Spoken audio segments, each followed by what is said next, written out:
Hello అండి, welcome to budget fashion. మనం already stitch చేసే డ్రెస్ గురించి మీకు ఐడియా ఉంటుంది. ఇక్కడ పిక్ పెట్టాను చూడండి. ఆ మోడల్ అయితే ఇప్పుడు కటింగ్ అండ్ స్టిచ్చింగ్ అనేది చూపిస్తా. ఇప్పుడు నేను కట్ చేసేది వచ్చేసి 9 to 10 ఇయర్స్ సైజ్ అనుకోండి.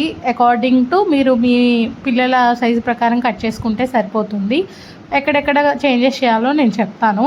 ఫస్ట్ ఆఫ్ ఆల్ ఈ విధంగా నేను ఫ్యాబ్రిక్ తీసుకొని క్లిప్లో చూపించిన విధంగానే ఫోల్డ్ చేసుకోండి. లెంత్ వచ్చేసి నేను ఇక్కడ 13.5 తీసుకుంటున్నాను. సో 12.5 వస్తుంది ఫినిషింగ్ అయిపోయాక మనకి. అక్కడ ఒక స్ట్రైట్ లైన్ తీసుకోవాలన్నమాట. ఇది 9 ఇయర్స్ పాపకండి. మీరు పిల్లల ఏజ్ తగ్గే కొద్దీ 1 ఇంచ్ తగ్గించుకుంటే సరిపోతుంది. ఫుల్ షోల్డరు 5.5 ఇంచెస్ అయితే తీసుకున్నాను నేను.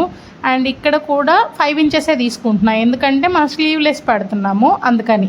షోల్డర్ 5.5, ఆర్మ్ రౌండ్ 5 ఇంచెసే తీసుకున్నాము. అండ్ ఇక్కడ వచ్చేసి 7.5 ప్లస్ ఎక్స్ట్రా 2 ఇంచెస్ ఖర్చు కోసం. కింద వచ్చేసి 6 లేదా 6.5 ప్లస్ ఎక్స్ట్రా 2 ఇంచెస్ ఖర్చు కోసము. ఇది కూడా చెస్ట్ మీ పిల్లలది ఎంత ఉందో దాని ప్రకారం తీసుకోండి. అండ్ సైడ్ వచ్చేసి ఒక 1/2 ఇంచ్ దగ్గర ఇట్లా కర్వ్ అయితే తీసాను. ఇప్పుడు ఒకసారి చెక్ చేస్తున్నాను ఎంత వచ్చింది ఏంటి అనేది. నెక్స్ట్ ఇక్కడ ఆర్మ్ రౌండ్ తీసానండి. ఇలా తీసుకున్న తర్వాత మనం ఇక్కడ షోల్డర్ చూసుకోవాలి. షోల్డర్ వచ్చేసి నేను 2.5 ఇంచెస్ దగ్గర మార్క్ పెడుతున్నాను. ఇక్కడ యాక్చువల్లీ 3 చూపించా, బట్ చూడండి నేను 2.5 దగ్గరే మార్క్ పెట్టా. 3 మరీ డీప్ అయిపోద్ది.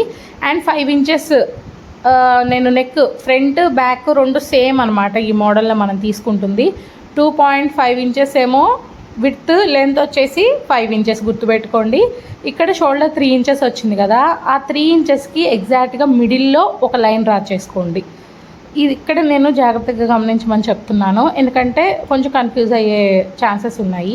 ముందే ఇట్లా మార్క్ చేసుకోవచ్చు కదా అనుకుంటారు, బట్ ఈ ప్రాసెస్ ఫాలో అయితే నాకు బాగా అనిపించింది. అటొక 1 ఇంచ్ ఇటొక 1 ఇంచ్ తీసుకున్నా. ఆ మధ్యలో మార్క్ చేసిన తర్వాత అటొక 1 ఇంచ్ ఇటొక 1 ఇంచ్ తీసుకున్నాను. ఇక్కడ క్రాస్ చేసాను చూడండి, మనకు అది వద్దనమాట. ఇదే కట్ చేసుకోవాలి మనము. నెక్స్ట్ ఇక్కడ నేను జస్ట్ మన పలక మెడ తీసుకున్నా. మీరు కావాలి అంటే వీ షేప్ ఇవ్వచ్చు. ఇక్కడ నేను ఫస్ట్ కుట్టిన డ్రెస్కి వీ షేప్ ఇచ్చాను, ఇక్కడ మాత్రం పలక మెడ అనేది తీసుకున్నాను. మీకేం కన్ఫ్యూజ్ లేదనుకుంటున్నాను. షోల్డర్ మార్క్ చేసుకున్న తర్వాత ఎగ్జాక్ట్గా మిడిల్లోకి ఒక లైన్ కొట్టుకొని అటొక 1 ఇంచ్ ఇటొక 1 ఇంచ్ మార్క్ చేసుకున్నాం అంతే. ఇక్కడ పెద్ద చేంజెస్ ఏం చేయలేదు. అండ్ మీకు కావాలి అంటే వీ షేప్ ఇవ్వండి, ఇంకా లుక్ బాగుంటుంది. నేనైతే పలక మెడ తీసుకున్నాను. మీకు ఇక్కడ కటింగ్లో అర్థమవుతుంది నేను ఎలా కట్ చేస్తున్నాను అనేది. షోల్డర్ అనేది చాలా సన్నగా వస్తుంది అనమాట మనకి. ఇలాంటి డ్రెస్సెస్కి యాక్చువల్గా సపరేట్గా షోల్డర్స్ అనేవి జాయిన్ చేస్తారు పీసెస్ తీసుకొని. నేను అలా కాకుండా ఇలాగే స్టిచ్ చేస్తున్నాను, ఎందుకంటే జారిపోకుండా ఉంటాయి మనం ఏదైనా మిస్టేక్ జరిగినా కానీ. ఇప్పుడు ఇది ఎంత వచ్చింది వేస్ట్ మనకి 8.5 వచ్చింది కదా. ఆ 8.5 ఇంచెస్ అనేది మనం గుర్తుపెట్టుకోవాలి. దాని ప్రకారమే మనము బోటం పార్ట్ అనేది కట్ చేస్తామన్నమాట. ఇక్కడ బోటం వచ్చేసి నేను క్రేప్ లైనింగ్ తీసుకున్నా. లైనింగ్ని మనము ఫ్రిల్సే యాక్చువల్గా మనం ఇక్కడ పెట్టేది, బట్ నేను లోపల లైనింగ్ని మాత్రం అంబ్రెల్లా కట్ చేస్తున్నా.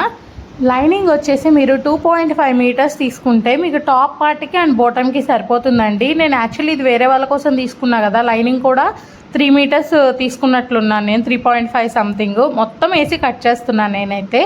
ఇక్కడ ఈ విధంగా సమోసా షేప్ వేసుకొని, ఇందాక మనం 8.5 ఇంచులు అనుకున్నామా, ఆ 8.5 ఇంచుల్ని ఫస్ట్ అడ్డంగా మార్క్ చేసుకోవాలి.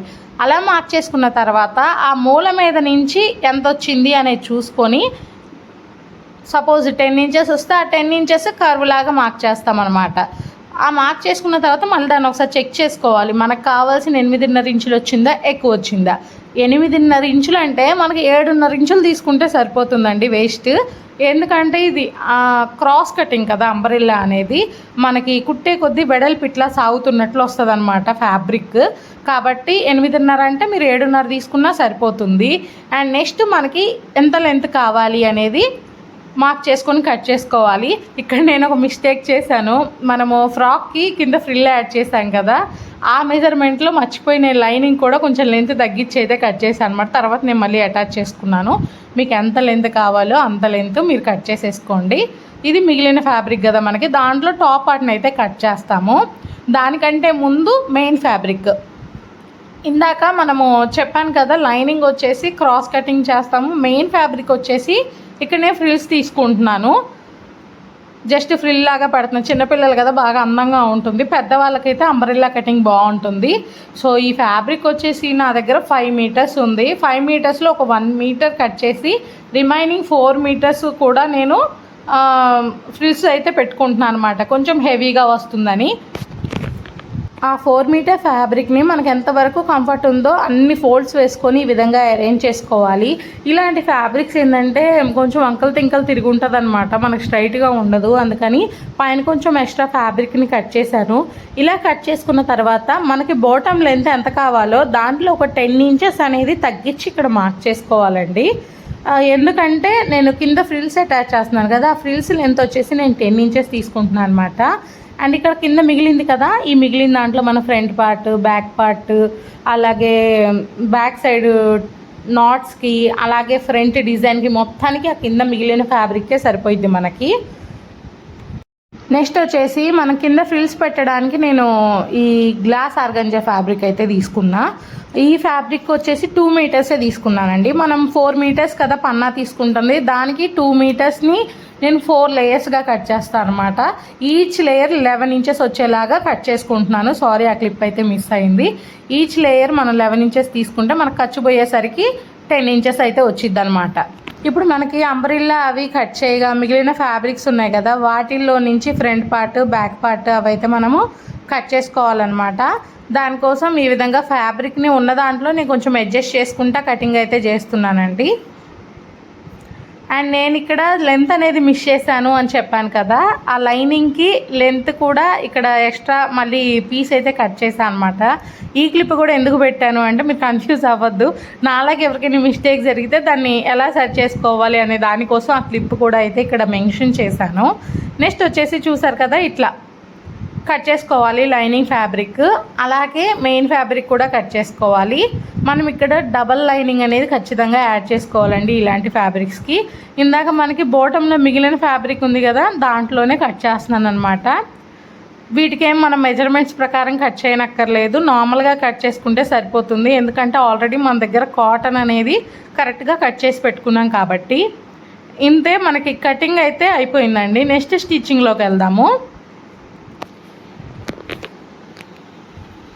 చూసారు కదా, ఇక్కడ నేను మెయిన్ ఫ్యాబ్రిక్కి లైనింగ్ అనేది అటాచ్ చేశాను ఫస్ట్. అలా అటాచ్ చేసిన తర్వాత ఈ ఆర్మ్ రౌండ్ అలాగే నెక్ చుట్టూ కూడా స్టిచ్చెస్ అనేవి వేసుకుంటున్నాం. ఈ రెండు మనం రివర్స్ చేసి స్టిచ్ చేస్తామన్నమాట.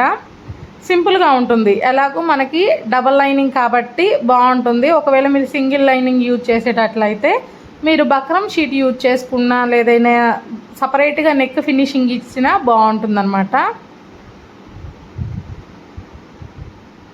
చూసారు కదా, ఇలాగా తర్వాత ఎక్స్ట్రా ఉన్నవన్నీ కట్ చేసేసి మనం నాట్స్ ఇచ్చుకోవాలండి ఆర్మ్ రౌండ్ దగ్గర, ఎందుకంటే ఇది కర్వ్ షేప్ కాబట్టి. అండ్ ఇక్కడ ఎక్కడైతే మనకి పలక మెడలో వీ షేప్ ఉందో ఆ వీ షేప్ దగ్గర ఒక నాట్ అయితే ఇచ్చుకుంటాము.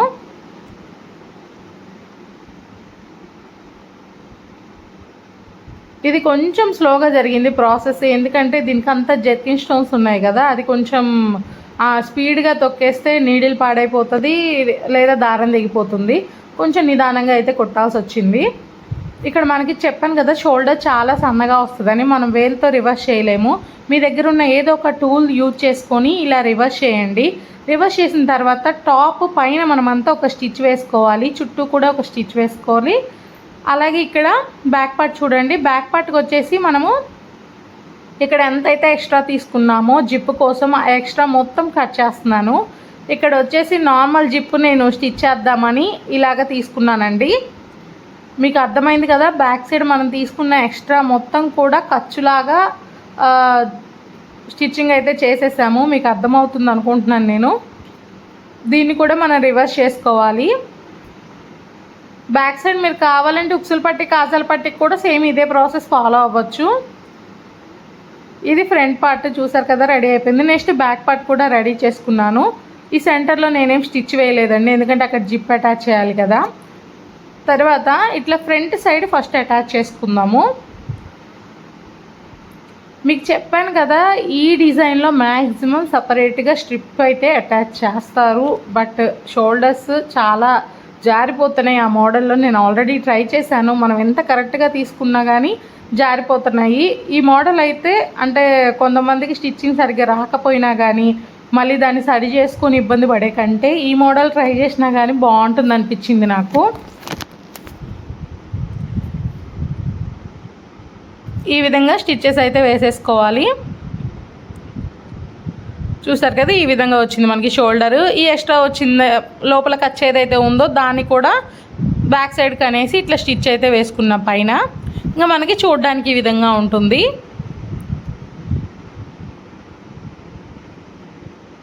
నెక్స్ట్ వచ్చేసి స్ట్రిప్స్ అండి. ఈ స్ట్రిప్స్ అయితే కట్ చేసుకున్నా. దీని వెడల్పు వచ్చేసి 3 ఇంచెస్ తీసుకున్నా. లెంత్ వచ్చేసి నా దగ్గర ఎంత ఉంటే అంత తీసుకున్నానండి. మీరు ఫ్రిల్ బాగా ఎక్కువ కావాలి అంటే చాలా ఎక్కువ ఫ్యాబ్రిక్ తీసుకోవచ్చు. ఫ్రిల్ తక్కువ ఉన్నా పర్లేదు అనుకుంటే నార్మల్గా అయినా తీసుకోవచ్చు. ఇక్కడ చూడండి, నేను ఫోల్డ్ చేస్తే 26 వచ్చింది. అంత పెద్దదనమాట. అంటే 50 సంథింగ్ ఉందన్నమాట, 62 ఉంది. ఇట్లా ఫ్రిల్లింగ్ అయితే పెట్టుకున్నాను నేను. చూసారా, ఇట్లా 4 సైడ్స్ ఫస్ట్ ఫినిషింగ్ ఇచ్చుకొని తర్వాత దీనికి ఫ్రిల్స్ పెట్టుకోవాలన్నమాట. మీరు కావాలి అంటే ఇది వెడల్పుగా కావాలి అంటే స్ట్రిప్ నేను 3 ఇంచెస్ తీసుకున్నాను కదా వెడల్పు. మీరు కావాలంటే 4 ఇంచెస్ 5 ఇంచెస్ అలా తీసుకోవచ్చు. ఇంకా లెంత్ అనేది ఎక్స్ట్రా పెంచుకోవచ్చు, మీ ఇష్టము. ఈ విధంగా 2 సైడ్స్ జాయింట్ చేసుకున్నా. నెక్స్ట్ జిప్, నేనైతే నార్మల్ జిప్ అటాచ్ చేద్దాం అన్నట్టు ఫినిషింగ్ ఇచ్చానండి. కానీ నాకు మ్యాచ్ అయ్యేది నార్మల్ జిప్ లేదు. అందుకని ఇన్విజిబుల్ జిప్నే నార్మల్ జిప్ లాగా అటాచ్ చేశాను. ఇది సింపుల్ ప్రాసెస్ అనమాట జిప్ అటాచ్ చేయడంలో. ఇన్విజిబుల్ జిప్ అనేది కొంచెం టైం టేకెన్ ప్రాసెస్. బట్ ఇక్కడ నాకు ఫినిషింగ్ అయిపోయింది కాబట్టి నార్మల్ ప్రాసెస్లోనే జిప్ అనేది అటాచ్ చేశాను. ఏం లేదు, మనకు ఆ పైన ఏదైతే ఎక్స్ట్రా ఉందో ఆ ఎక్స్ట్రా ఉన్నదాన్ని కొంచెం ఇట్లా ఫోల్డ్ చేసేసుకొని డైరెక్ట్గా స్టిచ్చింగ్ అనేది వేస్తాం అంతే.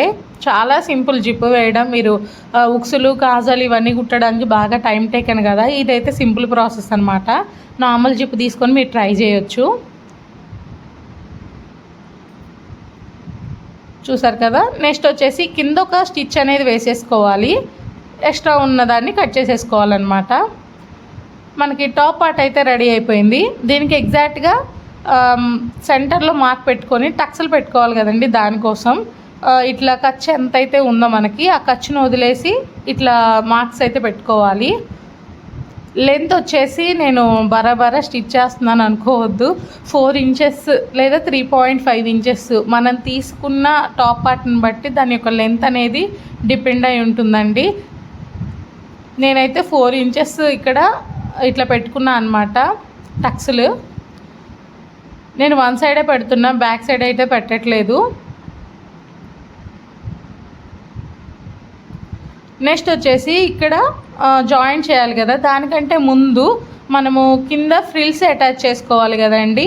మనం తీసుకున్న పై ఫ్యాబ్రిక్ ఇలా ఫ్రిల్స్ అటాచ్ చేసేటప్పుడు ఈ పై ఫ్యాబ్రిక్ కూడా మనకి దారాలు ఊడిపోయే ఛాన్స్ ఉంది. అందుకని దీన్ని లోపలికి మడత పెట్టి ఫస్ట్ స్టిచ్ వేసుకోవాలి. అలా స్టిచ్ చేసుకున్న తర్వాత పైనుంచి ఫ్రిల్స్ అయితే పెట్టుకోవాలన్నమాట. చూసారు కదా, నేనైతే ఈ విధంగా ఫస్ట్ స్టిచ్చింగ్ అనేది చేసేసాను.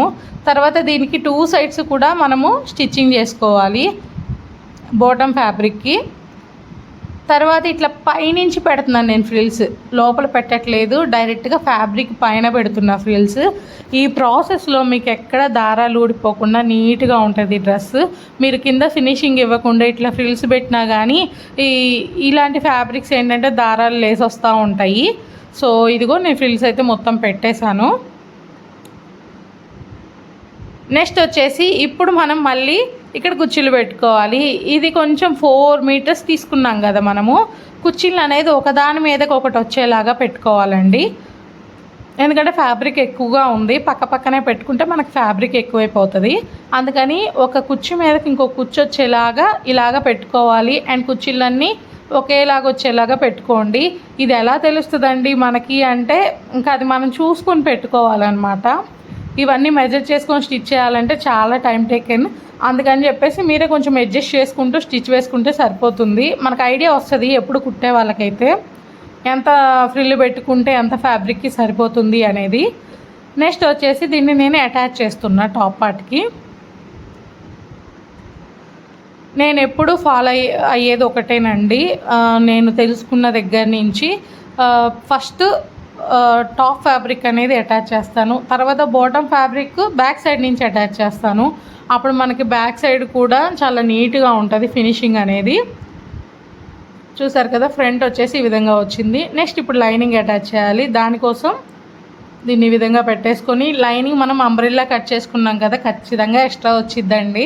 ఎందుకంటే నేను ఎగ్జాక్ట్గా మనకి 8.5 కావాలి, నేను 8 ఇంచెస్ మార్క్ చేసుకున్నాను అనమాట. లైనింగే కాబట్టి ఎక్స్ట్రా వస్తే జస్ట్ ఒక చిన్న ఫ్రిల్ పెట్టండి లోపల, సరిపోతుంది.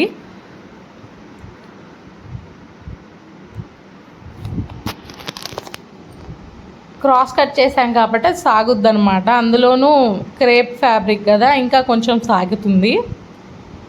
మీకు ఒకవేళ ఎక్స్ట్రా వచ్చింది అనిపిస్తే ఒక చిన్న ఫ్రిల్ పెడితే సరిపోతుంది. ఇదిగో బ్యాక్ సైడ్ కూడా మనకి ఈ విధంగా కనిపిస్తుంది అనమాట. ఇలా కనుక స్టిచ్చింగ్ వేస్తే ఇలాగే అదర్ సైడ్ కూడా స్టిచెస్ వేసుకోవాలి అండ్ సైడ్స్ అయితే జాయింట్ చేసుకోవాలి. ఇంతేనండి, సింపుల్. నేను సైడ్స్ జాయింట్ చేసేటప్పుడు బ్యాక్ సైడ్ ఇవి అటాచ్ చేశాను అనమాట. ఇంకా అది సింపులే కదా అని మీకు చూపించలేదు. నెక్స్ట్ వచ్చేసి ఫ్రిల్. ఈ ఫ్రిల్ కోసం చూడండి, నెక్ ఎంత ఉందో చూసి దానికి ఎగ్జాక్ట్గా మిడిల్లోకి ఒక మార్క్ పెట్టా. మనం ఫ్రంట్ సైడ్ డిజైన్ పెట్టుకుంటాం కదా, దానికోసం అన్నమాట. ఇప్పుడు ఇది వచ్చేసి వెడల్పు చూడండి 13 ఇంచెస్ ఉంది, లెంత్ వచ్చేసి 34 ఇంచెస్ ఉంది. ఈ లెంత్ వచ్చేసి ఒక్కొక్క పిల్లకు ఒక్కొక్కలాగా ఉంటుందండి. ఇది ఎలా చూసుకోవాలి అంటే, మనము హ్యాండ్స్ చుట్టూ పెట్టుకుంటాం కదా, మనకి ఎలాగైతే దీన్ని అటాచ్ చేస్తున్నామో అలాగ పిల్లల మెజర్మెంట్ తీసుకొని దానికంటే ఎక్స్ట్రా ఒక 4 ఇంచెస్ తీసుకోండి. ఎందుకంటే చెయ్యి కొంచెం పైకి కిందకి మూవ్ అవ్వాలి కదా. మీరు నార్మల్గా తీసేసుకుంటే చెయ్యి మూవ్ అవ్వదు, వాళ్ళు ఇబ్బంది పడతారు, చుట్టూ వేసినట్టు ఉంటుంది. సో మన చుట్టూ రౌండ్ ఎంత ఉందో చూసుకొని దానికంటే ఎక్స్ట్రా 4 or 5 ఇంచెస్ తీసుకోండి, సరిపోతుంది. ఇప్పుడు దీన్ని మిడిల్లో ఇట్లా అటాచ్ చేసేసాను. ఇలా అటాచ్ చేసిన తర్వాత ఇప్పుడు బ్యాక్ సైడ్ చూడండి, ఫ్రంట్ వచ్చేసి ఈ విధంగా వచ్చింది. బ్యాక్ సైడ్ వచ్చేసి మనము సైడ్స్ కూడా ఫినిషింగ్ ఇచ్చాం కదా, మీరు డైరెక్ట్గా ఫ్రిల్స్ పెట్టొచ్చండి. బ్యాక్ సైడ్ మీకు కష్టంగా ఉంది అనిపిస్తే డైరెక్ట్గా ఫ్రిల్స్ పెట్టొచ్చు. ఇట్లా లేదు మాకు కొంచెం కుట్టగలము అనుకుంటే ఇట్లా దీన్ని రివర్స్ చేసుకొని ఫ్రిల్స్ పెట్టండి. ఇదేమంత కష్టంగా ఉండదు, బాగానే ఉంటుందండి. ఈ విధంగా రివర్స్ చేసుకొని పెడితే మనకు ఖర్చు అనేది బయటికి కనిపించకుండా ఉంటుంది, ఇంకా నీట్గా ఉంటుందన్నమాట. ఇదంతా ప్రాసెస్ మీరు కింద ఫ్యాబ్రిక్ అటాచ్ చేయకముందే చేసుకుంటే ఈజీగా ఉంటుంది. మనము కింద ఫ్రిల్స్ అటాచ్ చేయకముందే కనుక చేసుకుంటే, నేనేంటంటే ఫ్యాబ్రిక్ యూటిలైజేషన్ నేను ఎగ్జాక్ట్గా చేయాలన్నట్టు లాస్ట్లో అటాచ్ చేశాను ఈ ఫ్రిల్ని. మీరు కావాలంటే ముందు కూడా అటాచ్ చేసుకోవచ్చు. ప్రాసెస్ అయితే ఇదే అండి. హోప్ ఈ వీడియో మీకు అర్థమైంది అనుకుంటున్నాను. ఇంకో బ్యూటిఫుల్ అవుట్ఫిట్తో అయితే మళ్ళీ మీ ముందుకు వస్తా. Until then bye.